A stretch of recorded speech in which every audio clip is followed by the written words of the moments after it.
So last time we finished working on the hero section. Not really finished, we actually worked on the content of the hero section. We assumed what we need and we just put it there. But today we have to work more on the organization part of things. The hero section can't just be random jumble of elements tossed around. It should be structured in a way that the user's eye will glide through the page in a manner that is better for conversion. So where do we start?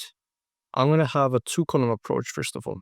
One column here and another column here for our uh, previous projects, right? So the branch we have worked with before. So I'm going to take these two here. Actually, these two, we're going to start here. And let's give it a gap of around 32 pixels. So 32 pixels seems all right here. Since I'm following the relativity rule, right? Since these two elements are more closely related, they have 16 pixels of spacing. But since this is further away, it is actually double that with 32 pixels. I'm going to name this our call to action, actually our bottom part. So this will be the bottom part of the left side.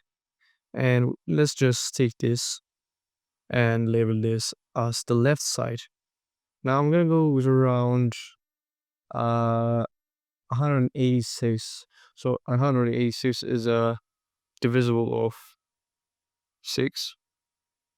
And we are following that rule, which numbers should be at least divisible by actually 8 or 6. You can see it's not divisible by 8, but it is divisible by 6. If we do like this, it comes to 31. So I think this is enough spacing here. I'm just eyeballing it. Sometimes you don't have rules for this sort of stuff. You just have to eyeball it and see how it works. So I'm going to center this here. One thing I'm going to make a difference here. I'm going to take this page and assume that these two are separate sort of sections of the page. So this part will be the nav bar. And we're going to be having a hero section part, which extends from there down to the bottom of the page. So if I center this, what will actually happen is it will get centered throughout the page, but I don't want that. Instead, I want to center it throughout the hero section only. So what I'm going to do is I'm going to hold Alt, and you can see it's 29 pixels from the top of, or from the bottom of the navbar, and 110 from the bottom of the hero section. So what I'm going to do is I'm going to take this, go down here.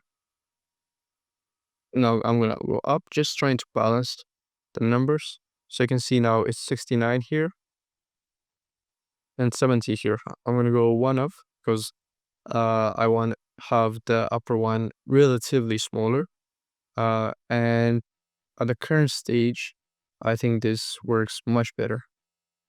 So now I'm going to get our rulers out and I'm going to take this part here and I'm going to line it to the top of our content.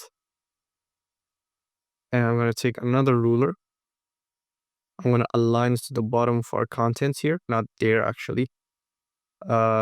Here. Yeah, around there.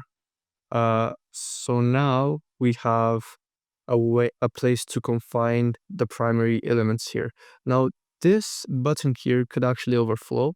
That's completely fine, considering it's not a primary part of the page here, the design. Not primary in terms of the layout. It's something bulging out of the layout instead of actually being structured inside of the layout. So no problem there. It is still a very important element, but when we are talking about the layout, it's not something like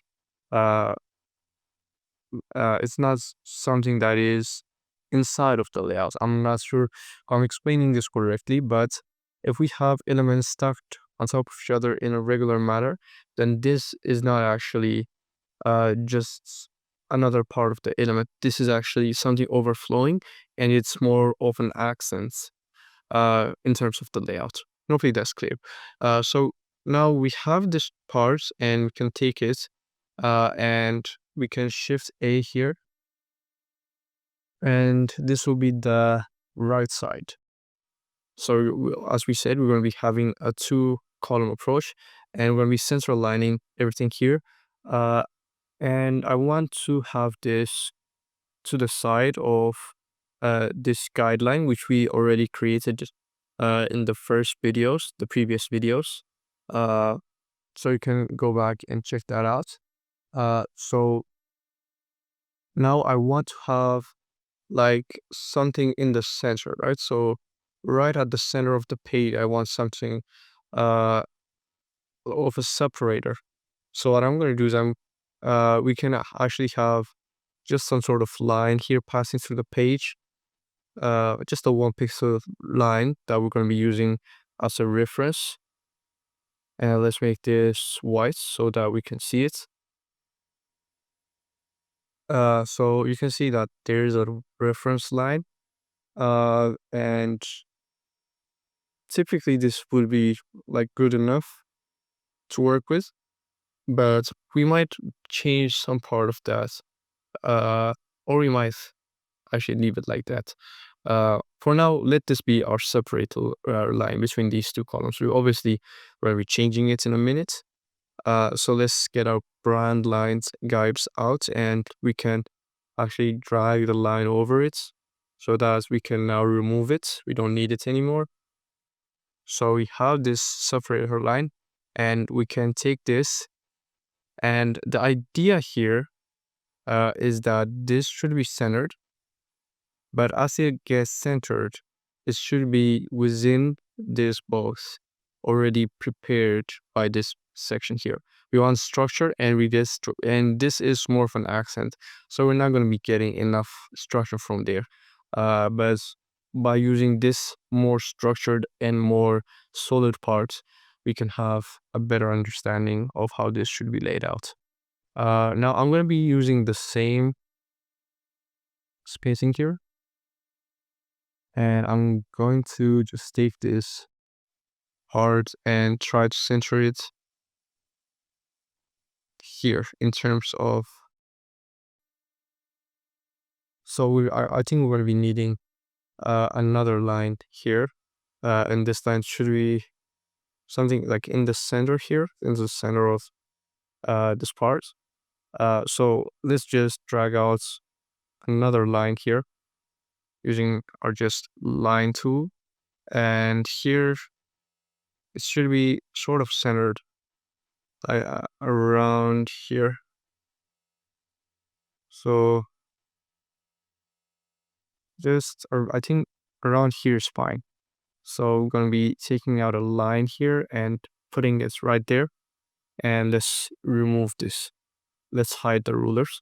So now we have our primary line. So this should be centered inside of here, just like this. And we're going to be having to drag this out. And as we drag this out, what we see here is we are losing some proportionality because this text is not long enough for these two to seem centered. And if we make this centered like this, it's not what we want. So basically we have to constrain it to the text only. So something like this. So these 2 parts should be centered not on the whole frame here, but on themselves. So you might be asking, why did we need this? Why couldn't we have it just be like this for the frames? The reason for that is the separator. So we're going to be needing 2 separators. Let's start from the simpler one. I'm going to take just a box here, a rectangle here, and I'm going to call it left side BG. So actually, I'm just going to call it BG, and I'm going to put it inside of the left side. Then I'm going to, it should actually be inside of the right side. And then it should be ignoring also layouts. So I'm going to take it and align it just like this. Finally, I'm going to actually take the background, put it into the back side of the content so that it doesn't cover anything. Then I'm gonna need a new color. Not actually new. I think we already use this color if I'm not mistaken. I think, is it this color? Okay, let's see. I'm just gonna go here to the background and I'm gonna apply fill to it. Okay, I don't think this is the color we want. I have a different color here, which is just a bit darker and more in tune with this part. So yeah, I think that's much better. So obviously we need this to be just around here, at the edges of the navbar, and just around here, covering the the lines. Obviously, should we do the edges as well of the screen? Yeah, so this is perfect. So now what you see here, what you see here, is that we have two-sided columns, right? Now this needs some work actually. But before that, I would like to take this and place it just in the center here, right? So just in the center. So that's like a good separator. Also, we need a stroke for the background here. So we're just gonna go with a stroke here. And for the stroke, I'm gonna use our default stroke color, which was, I believe, gray 300. Yeah, gray 300. Then I want the stroke to be just on the left side. Okay, great. Now there is still some work needed to be done in terms of how this feels.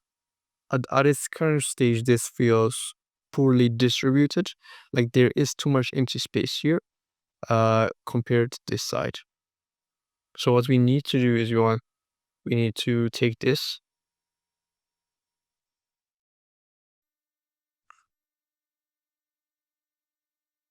Okay, so actually I'm gonna take this out first and put it behind this. Then we need to take this, and you can see now we can actually center this. Let's actually hide this first, and we need a different grid line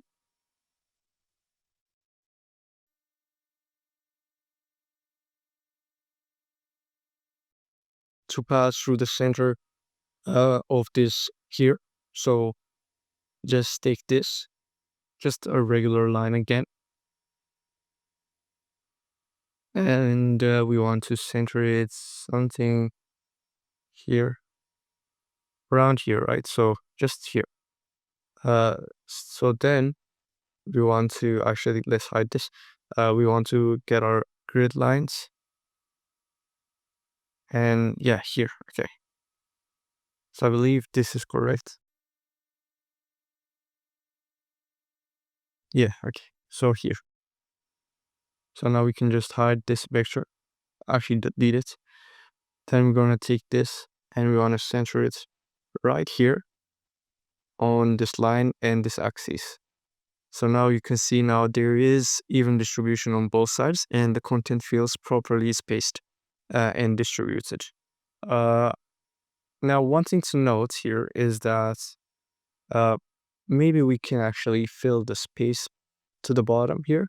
So what I'm going to do is I'm actually going to give it an auto gap and drag this down. So that way we close it. Okay. It had potential, but I don't think that works. Just because it feels we already have the same spacing between these two elements, and somehow this feels too wide apart when we do that. Obviously because there is more spacing, but also because like we already set up the proportions for these two elements to be centered or together on this axis. So that's probably the reason here. And currently, like this might feel a bit empty in truth, but I think that's a part of what we want here. We don't want the user to be overwhelmed on this side. I'm going for newspaper type of style, as I told you before. But you don't want the user to be overwhelmed by so much content on this side. This is the primary idea, and this will be just some snapshots. Obviously, leave your comments down below, right? Since we want to hear from you and decide like what's best to do, as you are a user of, like, you use internet daily, so you are already trained on what is good and what is not, in terms of layouts and stuff like that. So I think your eyes and what you see is actually very valuable. So when I'm creating something like this, I always have the user in mind. And actually, I should be asking the user regularly if maybe I'm doing stuff that is too much. Maybe if I'm not doing much good enough in terms of content, if I'm not putting enough content there, if I'm putting too much content there. So regular communication is key. And now, obviously, this is personal projects, and this company doesn't exist. So you should be the users that should tell me how this looks. So uh, one thing before I finish on this side actually is I want to decrease the spacing here. I want to go around 128, and I want to take this and make sure that I'm centering it. So, okay, yeah. So I think we didn't really need that much space here, and I think that's much better distribution of the overall content. So we're gonna be continuing here. I'm gonna be copying something from a different Figma layout, and it's just a patterned background. I just created this while working on this project. Sorry. And it's actually just a simple background with some patterns on it. And I think this is more in the terms of, uh, actually, this is more, I would say, graphics design than actual UI UX. But I think if you like so many things here in the project, I assume are graphics design related, like the logo, the badge here. And I'm thinking of like creating a course on that, on graphics design, which I believe uh, every web designer, uh, should at some points learn a bit of graphics design because it's very crucial, and it will make you more hireable. So for now, let's just put this background in. I'm just going to cover a whole space here, the left side. Okay, something like this. Then obviously I'm going to put this inside of the left side here, and I'm going to make it to ignore auto layouts. So again, let's lay this out one more time. Maybe I should have done that earlier.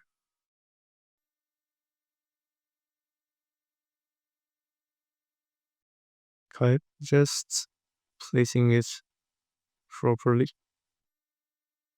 Just making sure it's aligned where it should be. Okay. Finally, for the grand reveal, we're just going to take the background and put it at the back.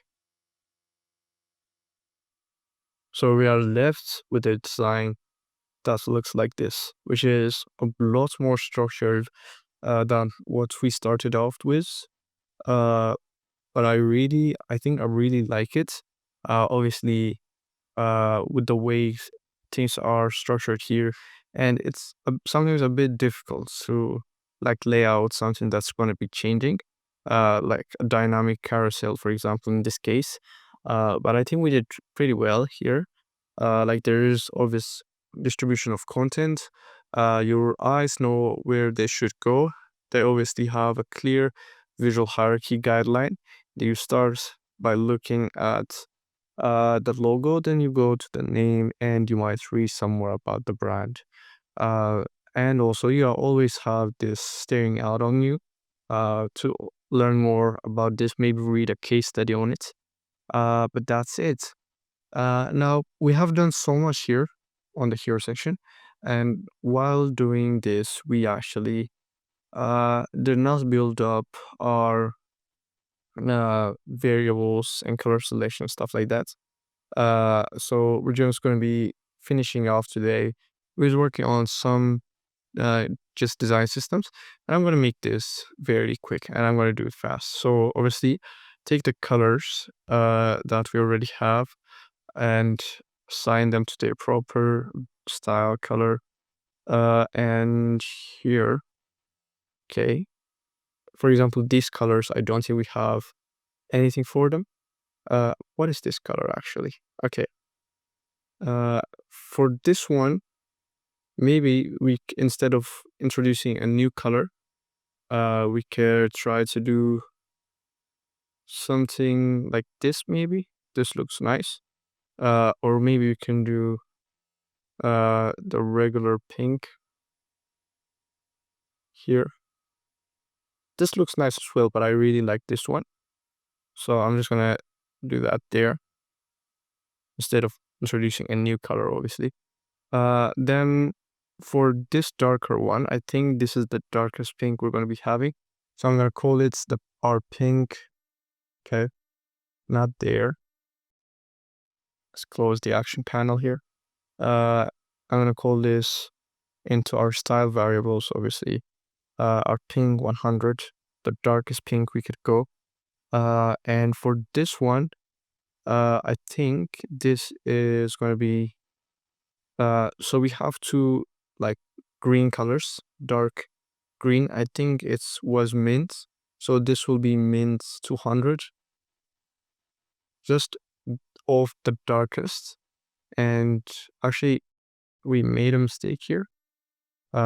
Should be a style.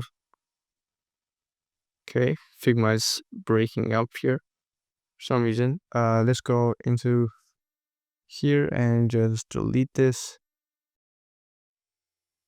Okay, let's just delete it from here. And let's select it again.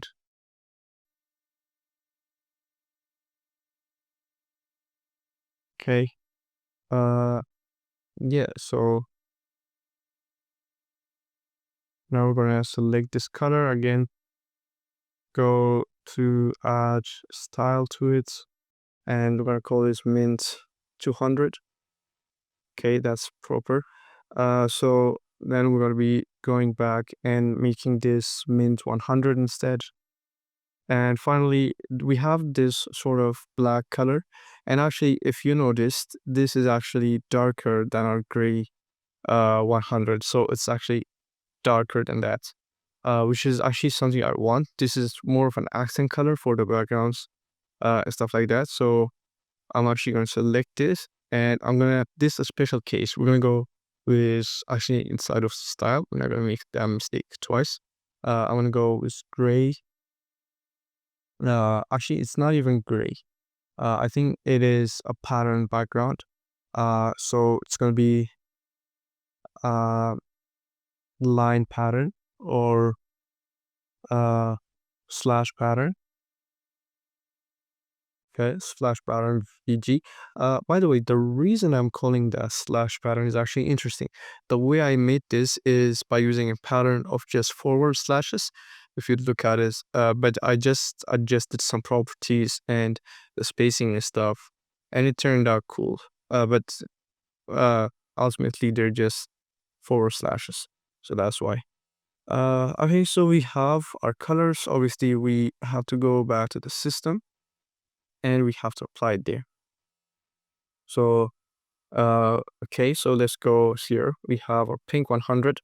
So let's just duplicate this one. I'm going to take these two. I'm going to group them inside of a pink container and put them side by side. Then I'm going to go for the first one, and I'm going to change here to be pink 100. Let's copy this. Okay. So it's going to be E002. Okay, great. Next up, let's go to the mint colors. So I'm just going to duplicate this, And let's put this inside of an auto layout. Again, we're going to call this mint this time. And the mint colors now will have, again, synced, right? Put them side by side, but I'm going to duplicate it one more time. By the way, the first one should be 100. For the mint, the first one should be 100. The second one should be 200, and the third one should be 500. So for this one, let's just make it the mint 100 color. And for this one, let's make it the mint 200 color. And this one is the lightest. So we are going from the darkest to the lightest, as it is always here. Now, one thing here we want to do is we want to take this and just replace it here. Again, let's take this color here and replace it. Okay, that's very nice. Now let's continue on. So after the two mint colors, we already have set up everything except this splash pattern. And here, I'm gonna actually have splash pattern. I'm just gonna call it splash here, and I'm gonna take these two, and I'm gonna call these DG or accents, just some accents, special types of colors that we can use, special types of backgrounds and colors and stuff like that that we can use in different parts of our design just to make it more interesting. So obviously we're going to go from the darkest to the lightest. So here, obviously this should change the slash pattern, and I'm actually going to give it a stroke here of our primary stroke color, not there, rather here. Okay, so you can see it's in full. Okay, so obviously we have changed it to slash. Did I name it splash actually? It should be splash. Slash actually, slash pattern. Okay, so let's actually. Okay, so this should be the logo grad. I missed them up here. It should be the logo grad, and the above one should be the splash. I still mess it up. This should be the slash pattern. Okay, great. So we have set up our colors, and we might add a couple of colors here and there from now on, but I think most of the colors are these. And when we come to typography, obviously we have added so many different elements in the typography here, but that will actually be, we're going to be adding typography more as we go forward. But for now, we're going to be ending this video today. So we have laid out our hero section properly. It's been interesting, right? So we've learned so much about using grid rulers and setting up our grid lines to something that has structure. So when you turn them off, your page doesn't feel like random jumble of elements put here and there, but it has some structure. Obviously, we have we could have made it something that's very simple and like a headline, and description content, and maybe a screenshot of a website. But we decided to make it a bit more interesting, and we have seen the struggles of that, like making the distribution here interesting enough. We have seen the struggles of that, but I think overall we have done pretty well here. And as a carousel element, I think this has everything you need.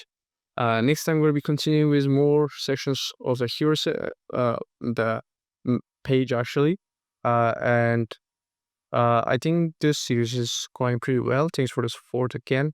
Next time we'll be continuing more with the design. So see you there.